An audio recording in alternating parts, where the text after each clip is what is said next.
Ken Johnson with Kliff Kingsbury, head coach of the Texas Tech Red Raiders.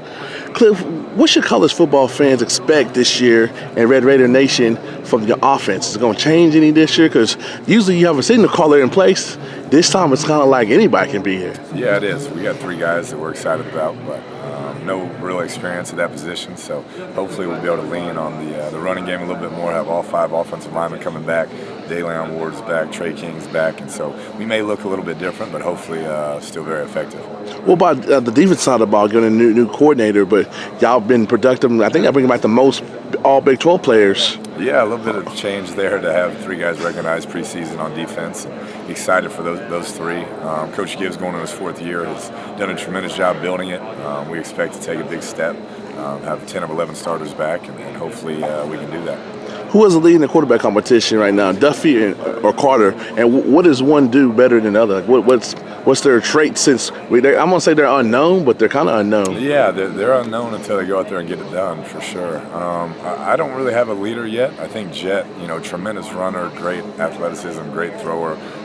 Just doesn't have a ton of reps. And then McLean is a bigger body, tough runner. Can extend plays and really has a moxie and a swag. Was undefeated out there in Gilmer as a senior. But both guys are talented players. We just got to figure out who kind of separates.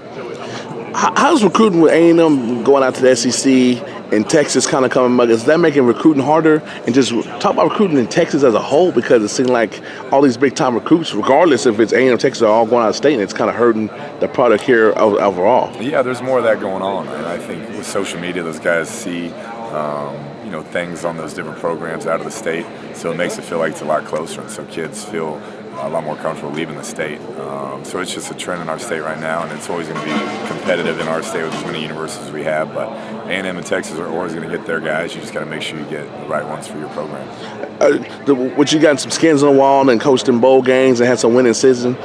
When you go into recruits out homes, do you kind of change it up, or you still use the swag and everything, and you just add to it? Now you got some skins on the wall, got a good resume going. I think you kind of case-by-case basis. You see what kind of makes them tick, what they're looking for, and kind of work from there. So you have a little different sales pitch for each guy. Give some insight to your swag. For people that don't know you, like right now, you got the from the toe up to the flow up. You always put together. What goes into that? And do you have a stylist? I have a guy who does my suits, and really, I don't have kids. I don't have a family, so I can waste some money on some accessories. That's all it's really about. I like suits, kind of my weakness, and so we try to keep them looking good. And people keep bombarding you like I've been following you for a little bit. Are you getting tired of hearing everybody's like, "Hey, what do you think about being on the hot seat?" Or there's something that you tune out, or something not in a weird way that you're kind of used to after going through last year's craziness? Yeah, you just roll with it. I think in this profession, you're always going to deal with that at some point in your career, and so you try to control what you can control, and that's showing up every day, working hard, and doing right by the players. Does it bother y'all the fact that Vegas got y'all picked to win 5 to 6 games? Y'all use that as motivation, or is something I don't even talk about? We really don't talk about it. It's kind of like being preseason, all Big 12. Until you've gone out there and done it, none of that matters. So we're worried about ourselves and get better every day. And last year, one thing, if nobody see y'all play, they were like, what was wrong with Tech?